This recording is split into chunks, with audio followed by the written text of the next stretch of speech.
Mee TV news కి స్వాగతం. బులెటిన్ల ముందుగా హెడ్లైన్స్.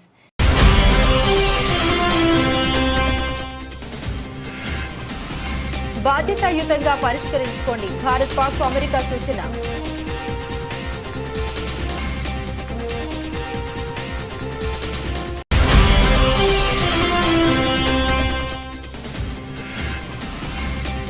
పహల్గాం ఉగ్రదాడి, ప్రధాని మోదీతో రాజ్నాథ్, అజిత్ దోవల్ కీలక భేటీ.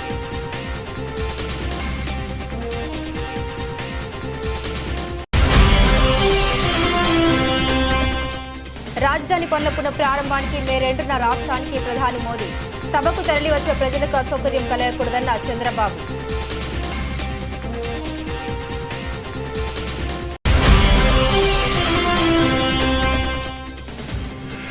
జానారెడ్డితో రేవంత్ రెడ్డి కీలక సమావేశం. మావోయిస్టులతో శాంతి చర్చలు, కాల్పుల విరమణపై ప్రధానంగా చర్చ.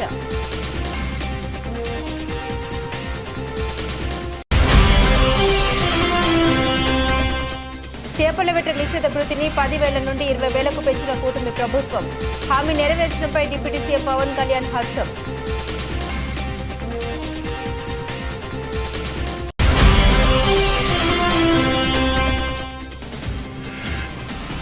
లక్నో రెండోసారి స్లో ఓవర్ రేట్ నమోదు. ఎల్ఎస్జీ కెప్టెన్ రిషబ్ పంత్కు 24 లక్షల జరిమానా.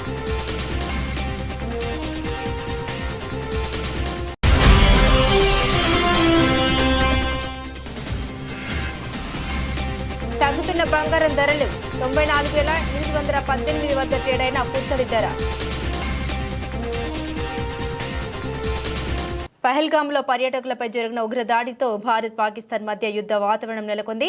ఈ దాడిని భారత్తో పాటు అమెరికా సహా ప్రపంచ దేశాలు ముక్త కంఠంతో ఖండించాయి. పహల్గాం ఉగ్రదాడిని అమెరికా అధ్యక్షుడు చెత్త పనిగా అభివర్ణించిన విషయం తెలిసిందే. ఈ నేపథ్యంలోనే ఈ దాడి ఘటనపై అమెరికా తాజాగా మరోసారి స్పందించింది. ప్రస్తుతం నెలకొన్న ఉద్రిక్తతను ఇరు దేశాలు బాధ్యతాయుతంగా పరిష్కరించుకోవాలని యుఎస్ విదేశాంగ శాఖ సూచించింది. పహల్గాంలో పర్యాటకులపై జరిగిన దాడిని తీవ్రంగా ఖండిస్తున్నాం. ఈ విషయంలో భారత్కు వాషింగ్టన్ అండగా ఉంటుంది. ఇది చాలా క్లిష్టమైన పరిస్థితి. భారత్ పాక్ మధ్య నెలకొన్న పరిణామాలను నిశ్చితంగా గమనిస్తూనే ఉన్నాం. పరిస్థితిని చక్కదిద్దేలా బాధ్యతాయుతమైన పరిష్కారం కోసం ఇరు దేశాలు కలిసి పనిచేయాలని మేము ప్రోత్సహిస్తున్నామని అమెరికా విదేశాంగ శాఖ అధికార ప్రతినిధి ఓ ప్రకటనలో వెల్లడించారు. అంతకుముందు ట్రంప్ కూడా పహల్గాం ఉగ్రదాడిపై మాట్లాడారు. ఈ దాడి చెత్త పని అని పేర్కొన్నారు. కాశ్మీర్ సమస్యను భారత్ పాక్లు పరిష్కరించుకుంటాయని తాము నమ్ముతున్నట్లు వ్యాఖ్యానించారు ట్రంప్. జమ్మూ కాశ్మీర్లోని పెహల్గాం ఉగ్రదాడితో దేశం ఉలిక్కిపడింది. ఈ పాశవిక దాడిలో 26 మంది అమాయకులు ప్రాణాలు కోల్పోయారు. ఈ దాడిలో భారత్ పాక్ మధ్య ఉద్రిక్త పరిస్థితులు నెలకొన్నాయి. సరిహద్దుల్లో పాక్ సైన్యం కాల్పుల ఉల్లంఘనకు పాల్పడుతోంది. ఈ పరిణామాల నేపథ్యంలోనే ప్రధానమంత్రి నరేంద్ర మోదీతో కేంద్ర రక్షణ మంత్రి రాజ్నాథ్ సింగ్, జాతీయ భద్రతా సలహాదారు అజిత్ దోవల్ సమావేశమయ్యారు. ఉగ్రదాడి అనంతరం భద్రతా దళాలు తీసుకుంటున్న చర్యలను మోదీకి వివరించనున్నట్లు తెలుస్తుంది. ఇక chief of defence Anil Chauhan తో రాజ్నాథ్ ఆదివారం సమావేశమైన విషయం తెలిసిందే. ఆ సమావేశంలో తీసుకున్న కీలక నిర్ణయాలను ప్రధానికి వివరించనున్నారు. అంతేకాదు తదుపరి చర్యలపై కూడా మోదీతో చర్చించనున్నట్లు ప్రభుత్వ వర్గాలు వెల్లడించాయి. మరోవైపు నియంత్రణ రేఖ వెంబడి పాక్ రెచ్చగొట్టే చర్యలు కొనసాగుతున్నాయి. ఈ నెల 22న పహల్గాంలో పర్యాటకులపై ఉగ్రదాడి అనంతరం ఇరు దేశాల మధ్య తీవ్ర ఉద్రిక్తతలు ఏర్పడిన విషయం తెలిసిందే. అప్పటి నుండి కాల్పుల విరమణ ఒప్పందాన్ని ఉల్లంఘిస్తూ పాక్ సైన్యం నియంత్రణ రేఖ వెంబడి కాల్పులు జరుపుతుంది. తాజాగా కాల్పుల విరమణ ఒప్పందాన్ని ఉల్లంఘించి వరుసగా 4వ రోజు పాకిస్తాన్ సైన్యం కాల్పులకు తెగబడింది. జమ్మూ కాశ్మీర్లోని కుప్వారా, పూంచ్ జిల్లాలో నియంత్రణ రేఖ వెంబడి మరోసారి తుపాకులతో కవ్వింపులకు పాల్పడింది. అయితే పాక్ దుశ్చర్యను భారత ఆర్మీ సమర్థంగా తిప్పికొట్టింది. ఆదివారం అర్ధరాత్రి వేళ కుప్వారా జిల్లాలోని కేరన్ సెక్టార్లో, పూంచ్ జిల్లాలోని కృష్ణా ఘాటీ సెక్టార్లో నియంత్రణ రేఖ వెంబడి పాక్ సైన్యం కాల్పులకు పాల్పడింది. వీటికి భద్రతా బలగాలు తక్షణమే స్పందించి దాడులు తిప్పికొట్టాయి. రాత్రి సమయంలో భారత సైనిక పోస్టుల్ని లక్ష్యంగా చేసుకుని చిన్న ఆయుధాలతో పాటు ఆటోమేటిక్ రైఫిల్స్ కాల్పులు జరిపిందని భారత సైన్యం వెల్లడించింది. పూంచ్ సెక్టార్లో పాక్ ఆర్మీ కాల్పుల విరమణ ఉల్లంఘించడం ఈ మధ్య కాలంలో ఇదే మొదటిసారని అధికారులు తెలిపారు. అమరావతి రాజధాని పనుల పునః ప్రారంభానికి మే 2న రాష్ట్రానికి వస్తున్న ప్రధాని నరేంద్ర మోదీకి ఘన స్వాగతం పలకడంతో పాటు సభను విజయవంతం చేద్దామని ముఖ్యమంత్రి చంద్రబాబు నాయుడు పిలుపునిచ్చారు. అమరావతి రాజధాని తెలుగువారి ఆత్మగౌరవానికి ప్రతీక అని తెలిపారు. సభకు వచ్చే ప్రజలకు ఎలాంటి అసౌకర్యం కలగకుండా నేతలు బాధ్యత తీసుకోవాలని సూచించారు. ప్రధాని మోదీ పర్యటనపై ఎన్డీఏ నేతలతో సీఎం చంద్రబాబు సోమవారం టెలికాన్ఫరెన్స్ ద్వారా దిశానిర్దేశం చేశారు. ఒక కుటుంబం నివసించేందుకు మంచి ఇల్లు ఉండాలని ఎలా అనుకుంటామో ప్రజలు గర్వంగా చెప్పుకోవడానికి కూడా రాజధాని ఉండాలి. అభివృద్ధి వికేంద్రీకరణ వికేంద్రీకరణ ఎన్డీఏ విధానం కాబట్టి 2014 నుండి కేంద్ర విద్యా సంస్థలు ఉత్తరాంధ్ర కోస్తా రాయలసీమ జిల్లాలో ఏర్పాటు చేస్తాం. అన్ని ప్రాంతాలను సమానంగా అభివృద్ధి చేస్తాం. తెలంగాణకు హైదరాబాద్, కర్ణాటకకు బెంగళూరు, తమిళనాడుకు చెన్నై రాజధాని ద్వారా 70% ఆదాయం వస్తుంది. మనకు కూడా మంచి నగరం ఉంటే రాష్ట్రానికి సమృద్ధిగా ఆదాయం సమకూరుతోందని అమరావతిని నిర్మిస్తున్నాం. రాష్ట్రానికి అమరావతి ఆత్మ వంటిదని సీఎం చంద్రబాబు తెలిపారు. మిట్టల్ ప్లాంట్ పూర్తయితే 2 స్టీల్ ప్లాంట్లు దేశంలోనే ఎక్కువ స్టీల్ ఉత్పత్తి చేసే జిల్లాగా ఉమ్మడి విశాఖ రికార్డు సృష్టిస్తుంది. రాయలసీమను defence, electronic, automobiles, drone, satellite launching, green energy రంగంలో అభివృద్ధి చేస్తాం. రాయలసీమకు బెంగళూరు, హైదరాబాద్ అనుసంధాన హైవేలు, ఎయిర్పోర్ట్లు అందుబాటులో ఉంటాయి. తద్వారా లాజిస్టిక్ హబ్గా రాయలసీమ మారుతుందని సీఎం చంద్రబాబు నాయుడు తెలిపారు. టెలికాన్ఫరెన్స్లో టీడీపీ, జనసేన, బీజేపీ ముఖ్య నాయకులు పాల్గొన్నారు. తెలంగాణలో మావోయిస్టులతో శాంతి చర్చల పునరుద్ధరణ దిశగా రాష్ట్ర ప్రభుత్వం ప్రయత్నాలు ముమ్మరం చేసింది. ఇందులో భాగంగా ముఖ్యమంత్రి రేవంత్ రెడ్డి సోమవారం ఉదయం కాంగ్రెస్ సీనియర్ నేత, మాజీ మంత్రి కుందూరు జానారెడ్డితో ఆయన నివాసంలో సమావేశమయ్యారు. గతంలో ఉమ్మడి ఆంధ్రప్రదేశ్లో మావోయిస్టులతో చర్చలు జరిపినప్పుడు హోంమంత్రిగా పనిచేసిన జానారెడ్డి అనుభవాన్ని ఈ సందర్భంగా వినియోగించుకోవాలని ప్రభుత్వం భావిస్తోంది. కాల్పుల విరమణ, శాంతి చర్చల ప్రక్రియకు సంబంధించి అనుసరించాల్సిన వ్యూహాలపై ఇరువురు నేతలు చర్చించినట్లు తెలుస్తోంది. శాంతి చర్చల కమిటీ ప్రతినిధులతో ఆదివారం జరిగిన సమావేశంలోనే జానారెడ్డి సలహాలు తీసుకుంటామని సీఎం రేవంత్ రెడ్డి సూచనప్రాయంగా వెల్లడించారు. ఈ నేపథ్యంలోనే తాజా భేటీ ప్రాధాన్యత సంతరించుకుంది. గతంలో శాంతి చర్చల సమయంలో ఉమ్మడి ఏపీ కాంగ్రెస్ వ్యవహారాల ఇన్ఛార్జిగా ఉన్న దిగ్విజయ్ సింగ్ తో కూడా సీఎం రేవంత్ ఫోన్లో సంప్రదింపులు జరిపారు. మావోయిస్టుల సమస్యను కేవలం శాంతి భద్రత సమస్యగా కాకుండా సామాజిక సమస్యగా పరిగణిస్తూ ఉన్నామని ప్రభుత్వం ఇప్పటికే స్పష్టం చేసింది. ప్రభుత్వ తాజా అడుగులు చర్చల ప్రక్రియకు మార్గం సుగమం చేస్తాయని పలువురు ఆశాభావం వ్యక్తం చేస్తున్నారు. హైదరాబాద్ సరూర్ నగర్లోని అవేర్ కాలేజ్ ఆఫ్ నర్సింగ్ మరియు ఎంఎల్టీ వార్షిక స్నాతకోత్సవం వేడుకను ఘనంగా నిర్వహించారు. ఈ కార్యక్రమానికి లోక్సభ ఎంపీ డీకే అరుణ ముఖ్య అతిథిగా హాజరై విద్యార్థుల యొక్క నాయకత్వ లక్షణాల పట్ల పలు సూచన చేశారు. ప్రతి విద్యార్థికి ఎడ్యుకేషన్ అనేది చాలా ముఖ్యమన్నారు. అవేర్ అనే సంస్థ గ్రామాల్లో, పట్టణాల్లో విద్యతో పాటు అనేక సేవా కార్యక్రమాలు చేస్తున్నారని డీకే అరుణ అన్నారు. కాశ్మీర్ పహల్గాంలో పర్యాటకులపై జరిగిన ఉగ్రదాడి హేయమైన చర్య అని లోక్సభ ఎంపీ డీకే అరుణ అన్నారు. కర్ణాటక ముఖ్యమంత్రి కేవలం 26 మంది పర్యాటకులు మాత్రమే చనిపోయారు. దాని గురించి దిగ్భ్రాంతి చెందవలసిన అవసరం లేదని కర్ణాటక ముఖ్యమంత్రి సిద్ధరామయ్య అనడం సిగ్గుచేటు. నువ్వు హిందువువా లేక ముస్లింవా అని తెలుసుకొని చంపడం అన్యాయం. ఇది 26 మంది పైన జరిగిన సంఘటన కాదు, భారతదేశంలో ఉన్న ప్రతి హిందువుకు జరిగిన సంఘటన అని మనం గుర్తు చేసుకోవాలి. హిందూ మహిళను చంపడం లేదు. మీరు నరేంద్ర మోదీకి చెప్పండి, పాకిస్తాన్ వాళ్ళం మేము చంపమని చెప్పండి. చెప్పడం అన్యాయం. పాకిస్తాన్ భారతదేశానికి తగిన మూల్యం చెల్లించక తప్పదు అని ఎంపీ డీకే అరుణ అన్నారు. అదేవిధంగా మొన్న కాశ్మీర్ పహల్గాంలో జరిగినటువంటి దాడి, ఈ దాడి మన దేశవ్యాప్తంగానే కాదు, అన్ని ప్రపంచ దేశాలనే దిగ్భ్రాంతికి గురి చేసింది. మన దేశంలో ఉన్న ప్రతి ఒక్కరిని దిగ్భ్రాంతికి గురి చేయడమే కాదు, ప్రపంచవ్యాప్తంగా అందరినీ కూడా దిగ్భ్రాంతికి గురి చేసింది.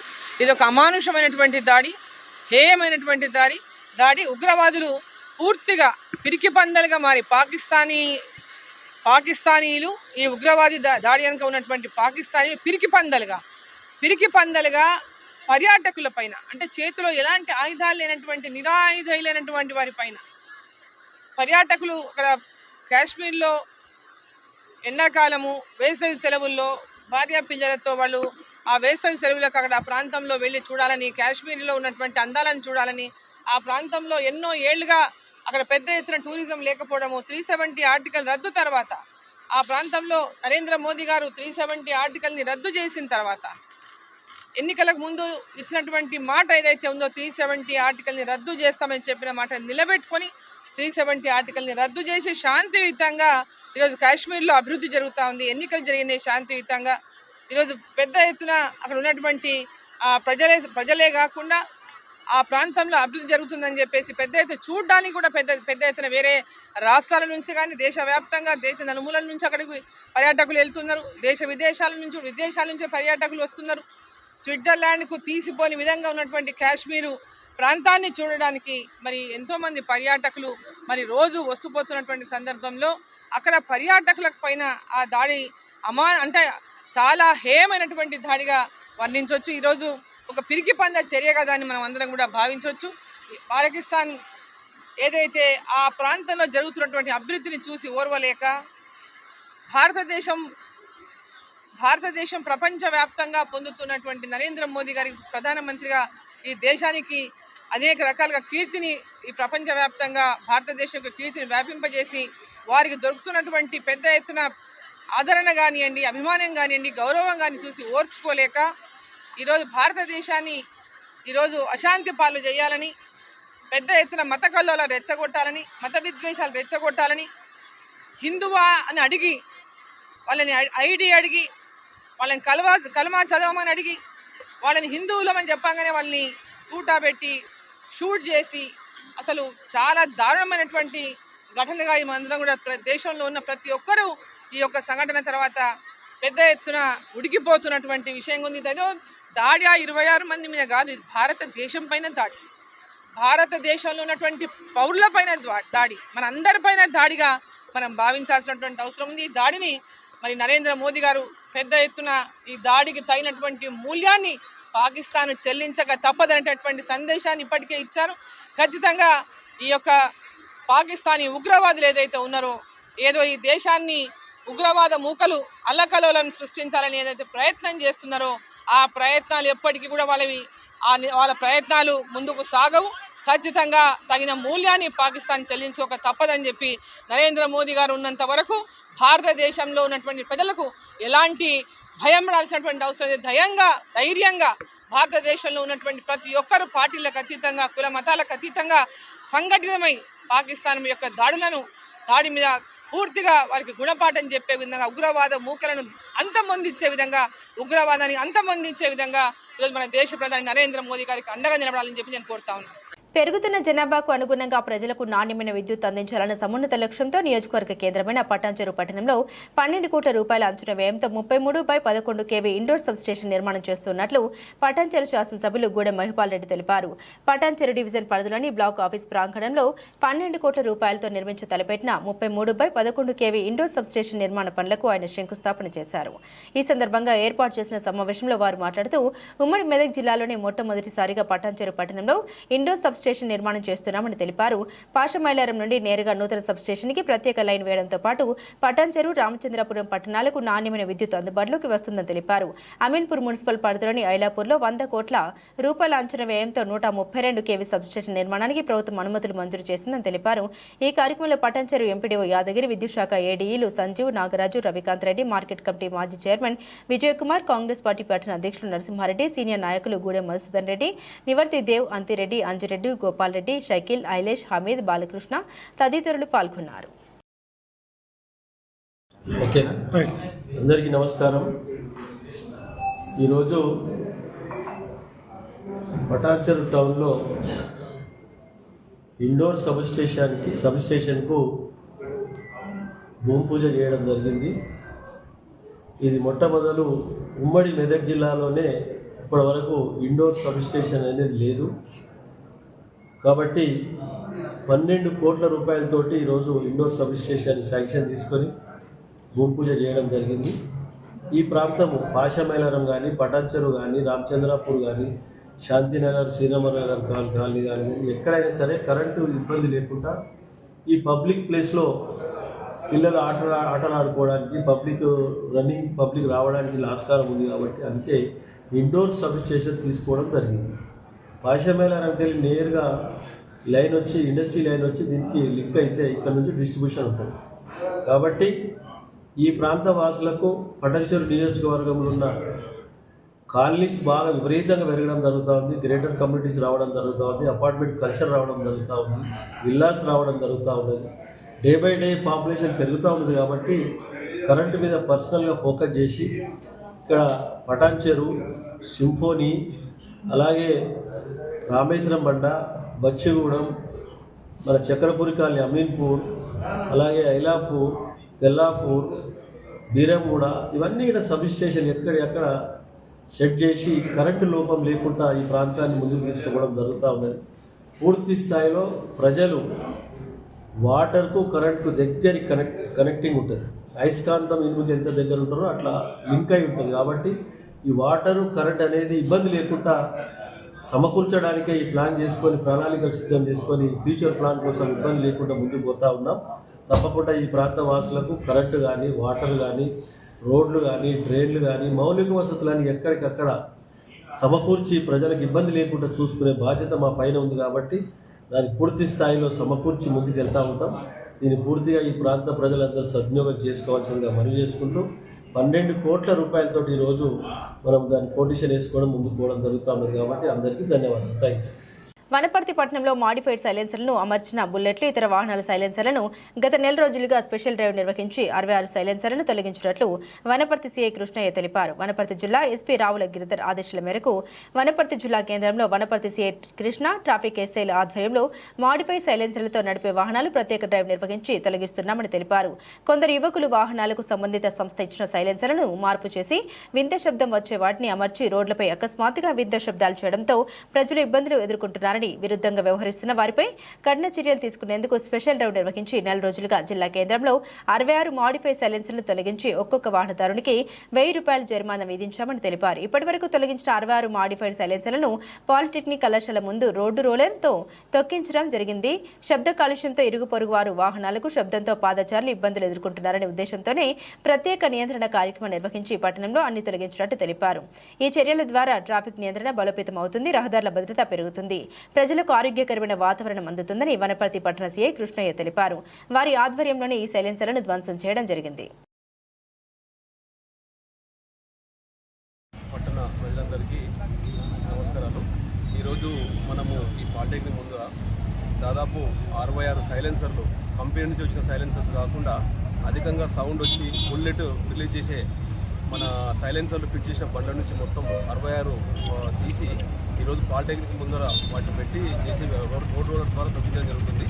దీనివల్ల పొల్యూషను మరియు సాధారణ ప్రజలకు ఇబ్బంది కలిగే విధంగా సౌండ్ వస్తుంది కాబట్టి వీటన్నిటిని తొలగించి ఈరోజు వాటిని రోడ్ రోలర్ ద్వారా తొలగించడం జరుగుతుంది. భవిష్యత్తులో కూడా ఎవ్వరు కూడా కంపెనీతో కాకుండా కంపెనీ పెట్టిన సైలెన్సర్ కాకుండా ఏ విధమైన సైలెన్సర్ వేరే సౌండ్ వచ్చి పెట్టినా కూడా వాటిని తొలగించి కేసులు నమోదు చేసి ఈ విధంగానే చేయడం జరుగుతుంది. కాబట్టి ఎవరు కూడా ఈ సౌండ్ వచ్చే సైలెన్సర్స్ కానీ బుల్లెట్ వచ్చే విధంగా కానీ అమర్చకూడదని వనపర్తి పట్టణ ప్రజలకు తెలియజేస్తున్నాము. అదేవిధంగా వాహనాలు కూడా తరోగా చెక్ చేయడం జరుగుతుంది. వాహనాలకి మన ఆర్సీ కానీ ఇన్సూరెన్స్ కానీ మరియు ఆ వాహన డాక్యుమెంట్ ఏది లేకపోయినా కూడా ఏ విధమైన ప్రమాదం జరిగినా కూడా వాళ్ళ ఫ్యామిలీ చాలా తీవ్రమైన నష్టానికి గురి అవుతారు. కాబట్టి అందరూ వాహనదారులు వనపర్తి పట్టణ ప్రజలందరూ కూడా వెహికల్స్ వాడుతున్నప్పుడు హెల్మెట్ కానీ లైసెన్స్ కానీ ఇన్సూరెన్స్ కానీ అన్నీ కూడా ఖచ్చితంగా పాటించాలి. దాంట్లో ఏది ఒకటి లేకున్నా పొరపాటున యాక్సిడెంట్ జరిగితే ఆ ఫ్యామిలీ అంతా సఫర్ అవుతుంది. కాబట్టి హెల్మెట్ ధరించడము, తర్వాత వెహికల్ డాక్యుమెంట్స్ అన్నీ కూడా ఖచ్చితంగా ఉండేటట్టు చేయడం వల్ల మీ రక్షణ కోసమే మేము ఇదంతా చేస్తున్నామని ప్రజలందరూ గమనించాలని వనపర్తి పట్టణ పోలీస్ తరఫున మీ అందరికీ తెలియజేస్తున్నాను. వనపర్తి ఎస్పీ సార్ కూడా ఈ వెహికల్ ట్రాఫిక్ నియంత్రణలో తర్వాత డాక్యుమెంట్ పాటించే విషయంలో కూడా నిరంతరం మమ్మల్ని మానిటర్ చేస్తూ వనపర్తి ట్రాఫిక్ ఎలాంటి ప్రాబ్లం లేకుండా అందరూ ప్రజలు సురక్షంగా ఉండాలని కోరుకుంటున్నారు. కాబట్టి ప్రజలందరూ సహకరించాలని. ఆంధ్రప్రదేశ్ మీడియా ఫెడరేషన్ జర్నలిస్టు జిల్లా మహాసభలు ప్రజలను అన్ని రంగాల్లో చైతన్యం చేస్తూ సమాజాన్ని మేల్కొల్పే జర్నలిస్టులేనని శ్రీకాకుళం ఎమ్మెల్యే గుండు శంకర్ అన్నారు. నగరంలోని అంబేద్కర్ జంక్షన్ రెవెన్యూ అతిథి గృహంలో ఆంధ్రప్రదేశ్ మీడియా ఫెడరేషన్ ఆధ్వర్యంలో జర్నలిస్టు జిల్లా మహాసభలను ఆదివారం అట్టహాసంగా నిర్వహించారు. ఈ సందర్భంగా ఎమ్మెల్యే మాట్లాడారు. జర్నలిస్టులంతా ఐకమత్యంగా ఉంటూ వారి హక్కులను సాధించుకోవాలని తెలిపారు. ప్రభుత్వ సంక్షేమ పథకాలను ప్రజలకు చేరవేయడంలో జర్నలిస్టుల పాత్ర కీలకమైందన్నారు. సమాజంలో న్యాయ వ్యవస్థ, రాజకీయాలు, ప్రజలు, జర్నలిజం 4 స్తంభాలని, జర్నలిజం అంటే ప్రజల్లోనూ అధికారుల్లోనూ ఎంతో గౌరవం ఉందని తెలిపారు. ఈ వృత్తికి మరింత గౌరవం తీసుకొచ్చేలా జర్నలిస్టులు నడుచుకోవాలని తెలిపారు. ఈ కార్యక్రమంలో మీడియా ప్రతినిధులు, కూటమి పార్టీల నాయకులు, జర్నలిస్టులు పెద్ద ఎత్తున పాల్గొన్నారు.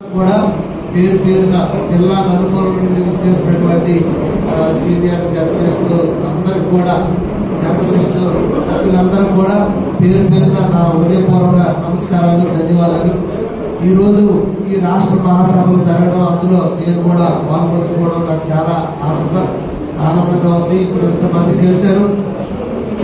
ఏదేమైనప్పటికీ ఇది ఇంత పెద్దదని నేను ముందు ఇంత దృష్టి పెట్టలేదు. కానీ ఒక జర్నలిస్ట్ సమావేశం కనుక మనం టైంకి వెళ్ళాలని నేను 9:10కి రమ్మన్నారు. నాకు 9:56 నిమిషాలకి నేను వచ్చాను. సో మీతో కలిసి మాట్లాడేది మాకు ఈరోజు జాబ్ మేళా పెట్టాం. మంగళగిరిలో లోకేష్ గారు ఎలా పెట్టారో అలాగా వేరే వేరే నియోజకవర్గాల్లో అవుతుంది. సో ఇక్కడ కూడా పెట్టాం. ఆల్రెడీ 2000 మంది అనుభవ స్పందన వచ్చిందనమాట. ఇంకా వస్తుంది అనుకోలేదు. సో వెయిట్ చేస్తారు పిల్లలందరూ అక్కడ. అందుకు లేదంటే మీతో ఇంకా స్పెండ్ చేయాలన్నది. ఎందుకంటే మీరు మాట్లాడితే చాలా విషయాలు మాకు తెలుస్తుంది. మేము న్యూ కమర్స్ కనుక. సో ఇంకా వీళ్ళంత సాక్షి మనం పంచుకుందాం. అలాగే కింజరాపు అచ్చెన్నాయుడు గారు మంత్రివర్యులు, రాష్ట్ర మంత్రివర్యులు, అలాగే యువ నాయకులు, యువ కేంద్ర మంత్రివర్యులు, దేశంలోనే అత్యంత పిన్న వయసు కలిగినటువంటి పౌర విమానయాన శాఖ మంత్రులు కేంద్ర మంత్రి కింజరాపు రామ్మోహన్ నాయుడు గారు, వీరిద్దరు కూడా ఈ సంఘంకి పూర్తి సహాయ సహకారాలు అందించారు. వాళ్ళతో పాటుగా నేను కూడా ఎల్లప్పుడూ కూడా మూడో వ్యక్తిగా నేను కూడా మీకు ఎప్పుడు సహాయ సహకారాలు అందిస్తూ మీరు వెంటనే ఉంటారని నేను తెలియజేసుకుంటూ, సో జర్నలిజం అంటే మరి అందరికీ తెలిసిందే, సమాజాన్ని మేల్కొల్పి నిత్యం సమాజాన్ని, అటు ప్రజల్ని, ఇటు పాలకుల్ని, ప్రభుత్వ నడిపే ఉద్యోగులు అందరినీ కూడా మీరు సమాజంలో జరుగుతున్న ఇష్యూస్ని నిత్యం నిరాటంకంగా. ఆంధ్రప్రదేశ్లోని మత్స్యకారులకు రాష్ట్ర ప్రభుత్వం శుభవార్త అందించింది. సముద్రంలో చేపల వేటని నిషేధ సమయంలో మత్స్యకారులకు అందించే ఆర్థిక భృతిని రెట్టింపు చేస్తున్నట్లు ప్రకటించింది. ఈ నిర్ణయం పట్ల రాష్ట్ర ఉప ముఖ్యమంత్రి పవన్ కళ్యాణ్ హర్షం వ్యక్తం చేశారు. ఎన్నికల సమయంలో ఇచ్చిన హామీని నిలబెట్టుకున్నామని ఆయన పేర్కొన్నారు. ఇటీవల శ్రీకాకుళం జిల్లా పర్యటనలో ముఖ్యమంత్రి చంద్రబాబు ఈ పథకాన్ని లాంఛనంగా ప్రారంభించారు. గతంలో వేట నిషేధ సమయంలో మత్స్యకారులకు 10,000 భృతిగా అందేది. తాజాగా కూటమి ప్రభుత్వం తీసుకున్న నిర్ణయంతో ఈ మొత్తాన్ని 20,000కు పెంచినట్లు పవన్ ఒక ప్రకటనలో తెలిపారు. ఎన్నికల హామీని కార్యరూపం దాల్చేలా చేసిన ముఖ్యమంత్రి చంద్రబాబుకు ఆయన కృతజ్ఞతలు తెలిపారు. మత్స్యకారులకు ఇచ్చిన మాట నిలబెట్టుకున్నాం, వేట నిషేధ భృతిని రెట్టింపు చేస్తామని ఎన్నికల సమయంలో ఇచ్చిన హామీని సీఎం చంద్రబాబు నేతృత్వంలోని కూటమి ప్రభుత్వం నెరవేర్చిందని పవన్ కళ్యాణ్ పేర్కొన్నారు. పెంచిన భృతి మొత్తాన్ని లబ్ధిదారుల బ్యాంకు ఖాతాల్లో నేరుగా జమ చేస్తున్నట్లు ఆయన వివరించారు. ఈ పెంపుదల ద్వారా రాష్ట్ర వ్యాప్తంగా ఉన్న 1,29,178 మత్స్యకార కుటుంబాలకు ప్రయోజనం చేకూరుతుందని, ఇందుకోసం ప్రభుత్వం 259 కోట్లను కేటాయించిందని వెల్లడించారు. మత్స్యకారుల వలసని తగ్గించి స్థానికంగానే వారికి మెరుగైన ఉపాధి అవకాశాలు కల్పించేందుకు గాను కూటమి ప్రభుత్వం చర్యలు తీసుకుంటుందని పవన్ తెలిపారు. ఆంధ్రప్రదేశ్కు సుదీర్ఘమైన సముద్ర తీరం ఉందని, ఈ తీర ప్రాంతాన్ని అభివృద్ధి చేయడం ద్వారా మత్స్యకార కుటుంబాలకు ఆర్థిక భరోసా కల్పించే దిశగా ప్రభుత్వం అడుగులు వేస్తుందని తన ప్రకటనలో స్పష్టం చేశారు. హనుమాన్పేటలో అఖిల భారత యోజన సమైక్య ఏఏవైఎఫ్ ఆధ్వర్యంలో ఉగ్రదాడికి నిరసనగా కొవ్వొత్తుల ప్రదర్శన నిర్వహించారు. ఈ సందర్భంగా మాట్లాడుతూ జమ్మూ కాశ్మీర్ పహల్గాంలో ఉగ్రవాదులు హిందువునే లక్ష్యంగా చేసుకుని అత్యాధునిక ఆయుధాలతో వెంటాడి చంపడం చాలా దుర్మార్గమైన చర్య అన్నారు. భార్య పిల్లల ముందే తమ కుటుంబీకుల్ని చంపడంతో తీవ్ర భయంతో పరుగులు తీసిన వారిని చూస్తుంటే చాలా బాధ వేస్తుందన్నారు. గతంలో కూడా ఉగ్రవాద ముష్కరులు బహిరంగ ప్రదేశాల్లో బాంబులు పేల్చి అనేక మందిని పొట్టున పెట్టుకోవడం జరిగిందని, ఈ ఉన్మాదుల ఆటలు కట్టించకపోతే మరిన్ని ప్రాణాలు గాల్లో కలిసిపోతాయన్నారు. మూడంచెల భద్రత కలిగినటువంటి జమ్మూ కాశ్మీర్లోకి ఉగ్రవాదులు ఎలా ప్రవేశించారు, సమగ్రమైన విచారణ చేపట్టి సహకరించిన వారిని వదిలిపెట్టరాదన్నారు. పహల్గాం మృతుల్లో ఏపీకి చెందిన వారు ఉండడం మరింత బాధాకరమన్నారు. పహల్గాం దాడిని దుర్మార్గపు చర్యగా భారత ప్రజలు భావిస్తుంటే ఏకంగా ఢిల్లీలోని పాకిస్తాన్ హైకమిషన్ కార్యాలయంలోకి తీసుకెళ్తుంటే భద్రతా సిబ్బంది ఏం చేస్తుందని ప్రశ్నించారు. పర్యాటకుల మత విశ్వాసాలని ఉగ్రవాదులు తెలుసుకుని పాశవికంగా కాల్చి చంపారని ఆవేదన వ్యక్తం చేశారు. తెలంగాణ ప్రభుత్వం ప్రతిష్టాత్మకంగా నల్లగొండ జిల్లా దామరచర్ల మండలం వీర్లపాలెం వద్ద నిర్మిస్తున్న యాదాద్రి థర్మల్ పవర్ ప్రాజెక్టులో యూనిట్ 1లో తెల్లవారుజామున జరిగిన అగ్ని ప్రమాదంలో బాయిలర్ నుండి ఆయిల్ లీకేజ్ అయ్యి మంటలు చెలరేగడంతో యూనిట్ 1 పాక్షికంగా దెబ్బతింది. వచ్చే నెలలో యూనిట్ 1ను ప్రారంభించనుండగా అందుకుగాను అధికారులు ముందస్తు ట్రయల్ రన్ నిర్వహిస్తుండగా అగ్ని ప్రమాదం చోటు చేసుకున్నట్లు సమాచారం. ట్రయల్ రన్ చేసే సమయంలో ఇలాంటి ప్రమాదాలు సహజమని అధికార వర్గాలు వెల్లడిస్తున్నాయి. ఈ ప్రమాదంలో ఎలాంటి ప్రాణ నష్టం, పెద్ద ఎత్తున ఆస్తి నష్టం జరగకపోవడంతో అధికారులు ఊపిరి పీల్చుకున్నారు. జరిగిన ప్రమాదం ద్వారా లోపాలు గుర్తించి వీటిని వీలైనంత తొందరలో సరిచేసి తిరిగి ట్రయల్ రన్ నిర్వహించనున్నట్లు అధికార వర్గాలు వెల్లడించాయి. అమెరికా అధ్యక్షుడు డొనాల్డ్ ట్రంప్ ట్రేడ్ వార్తో జీవితకాల గరిష్టానికి చేరుకున్న బంగారం ధరలు ప్రస్తుతం తగ్గుముఖం పడుతున్నాయి. వాణిజ్య యుద్ధ భయాలు ప్రస్తుతం కొంత తగ్గుముఖం పడడంతో సోమవారం పసిడి ధర స్వల్పంగా తగ్గింది. ఇతర కరెన్సీతో పోలిస్తే డాలర్ మళ్లీ బలపడుతుండడమే దీనికి కారణం. ఎంసీఎక్స్ గోల్డ్ జూన్ 5 కాంట్రాక్ట్స్ లో ఈ ఉదయం 9:05 10 గ్రాముల బంగారం ధరపై 0.18% తగ్గింది. ఫలితంగా పుత్తడి ధర 94,818 వద్ద ట్రేడ్ అయింది. అలాగే అమెరికా చైనా వాణిజ్య ఉద్రిక్తతలు తగ్గుముఖం పట్టడంతో అంతర్జాతీయ మార్కెట్లోనూ బంగారం ధరలు దిగొచ్చాయి. అమెరికా డాలర్ ఇండెక్స్ దాదాపు 0.3% మెగాబాకింది. ఫలితంగా బంగారం డిమాండ్పై ఒత్తిడి పెరిగింది. దీంతో ఇతర కరెన్సీలో కొనుగోలు చేసే వారికి బంగారం ఖరీదు భారంగా మారింది. మీడియా కథనాల ప్రకారం చైనాతో అనుకూల వాణిజ్య ఒప్పందం కోసం అమెరికా అధికారుల ఆదేశంతో మాట్లాడుతున్నట్లు ట్రంప్ తెలిపారు. అయితే పెద్ద రాయితీ లేకుండా చైనాపై సుంకాలను తగ్గించే విషయాన్ని తాను పరిగణించబోమని ఆయన పేర్కొన్నారు. కాగా శుక్రవారం చైనా కొన్ని అమెరికా దిగుమతుల్ని అధిక సుంకాల నుండి మినహాయించడం గమనార్హం. అయితే అనుకూల వాణిజ్య ఒప్పందంపై చర్చలు జరుగుతున్నాయన్న ట్రంప్ వాదన చైనా తోసిపుచ్చింది. ఆదివారం వాంకడ వేదికగా ముంబై ఇండియన్స్ ఎంఐతో జరిగిన ఐపీఎల్ 2025 మ్యాచ్లో స్లో ఓవర్ రేట్ కారణంగా Lucknow Super Giants LSG captain Rishabh పంత్కు 24 లక్షల జరిమానా పడింది. ఈ సీజన్లో లక్నో రెండవసారి స్లో ఓవర్ రేట్ నమోదు చేయడంతో కెప్టెన్కు ఐపీఎల్ కౌన్సిల్ భారీ ఫైన్ వేసింది. అలాగే జట్లో ఇంపాక్ట్ ప్లేయర్ సహా అందరూ 6 లక్షల లేదా మ్యాచ్ ఫీజుల్లో 25% జరిమానాగా చెల్లించాలని ఆదేశించింది. కనీస ఓవర్ రేట్ తప్పిదాలకు సంబంధించిన ఐపీఎల్ ప్రవర్తన నియమాల్లోని ఆర్టికల్ 2.22 ప్రకారం ఈ సీజన్లో లక్నో జట్టు రెండవసారి స్లో ఓవర్ రేట్ నమోదు చేసింది. అందుకే పంత్కి 24 లక్షల జరిమానా విధించబడింది. అలాగే ఇంపాక్ట్ ప్లేయర్ సహా ప్లేయింగ్ 11లోని మిగిలిన సభ్యులకు కూడా 6 లక్షలు లేదా వారి మ్యాచ్ ఫీజులో 25% ఏది తక్కువైతే అది జరిమానాగా చెల్లించాలని ఐపీఎల్ కౌన్సిల్ తన ప్రకటనలో పేర్కొంది. ఇక ఈ మ్యాచ్లో ముంబై జట్టు 54 పరుగుల భారీ తేడాతో లక్నోను చిత్తు చేసిన విషయం తెలిసిందే. ఎంఐ నిర్దేశించిన 216 పరుగుల భారీ లక్ష్యాన్ని ఛేదించే క్రమంలో ఎల్ఎస్జీ 161 పరుగులకు ఆలౌట్ అయింది. ఆంధ్రప్రదేశ్లోని పలు జిల్లాల్లో రాగల 3 రోజుల్లో వర్షాలు కురిసే అవకాశం ఉందని ఏపీ విపత్తుల నిర్వహణ శాఖ వెల్లడించింది. ఈ మేరకు ఆ సంస్థ ఎండీ రోణంకి కుర్మనాథ్ ఒక ప్రకటనలోని వివరాలు వెల్లడించారు. శ్రీకాకుళం, విజయనగరం, అల్లూరి సీతారామరాజు, పార్వతీపురం, మన్యం, ఏలూరు, కాకినాడ, తూర్పు గోదావరి జిల్లాలో సోమవారం పిడుగులతో కూడిన తేలికపాటి వర్షాలు పడవచ్చని వాతావరణ శాఖ హెచ్చరించింది. మంగళవారం నాడు శ్రీకాకుళం, పార్వతీపురం, మన్యం, అల్లూరి సీతారామరాజు, అనకాపల్లి, కాకినాడ, ఏలూరు జిల్లాలో అక్కడక్కడ పిడుగులతో కూడిన తేలికపాటి వర్షాలు పడవచ్చని వాతావరణ శాఖ అధికారులు తెలిపారు.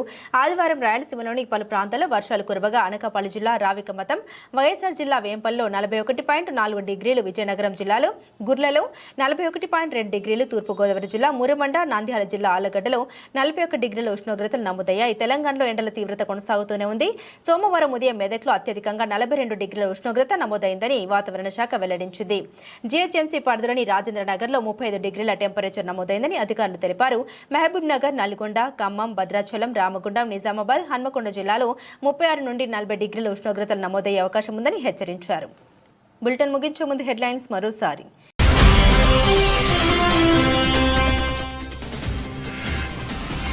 బాధ్యతాయుతంగా పరిష్కరించుకోండి, భారత్ పాక్ అమెరికా సూచన.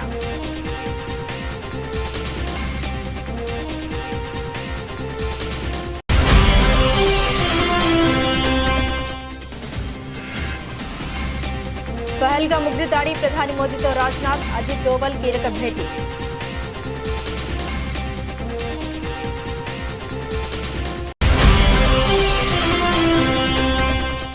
రాజధాని పనుల పునః ప్రారంభానికి మే 2న రాష్ట్రానికి ప్రధాని మోదీ. సభకు తరలి వచ్చే ప్రజలకు అసౌకర్యం కలగకూడదన్న చంద్రబాబు.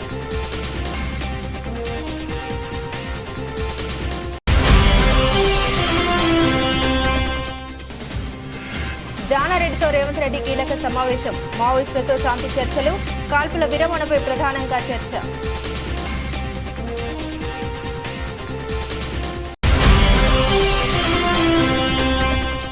చేపల వేట నిషేధ భృతిని 10,000 నుండి 20,000కు పెంచిన కూటమి ప్రభుత్వం.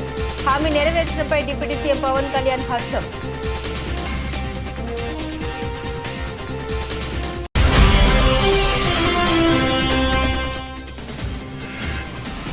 లక్నో రెండోసారి స్లో ఓవర్ రేట్ నమోదు. ఎల్ఎస్జీ కెప్టెన్ రిషబ్ పంత్కు 24 లక్షల జరిమానా.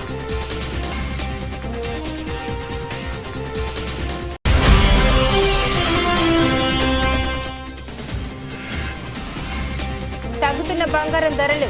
94,818 వద్ద ట్రేడ్ అయిన పుత్తడి ధర. ఇవి బులెటిన్లోని విశేషాలు. తిరిగి మరో బులెటిన్తో మళ్ళీ కలుసుకుందాం. అంతవరకు సెలవు, నమస్కారం.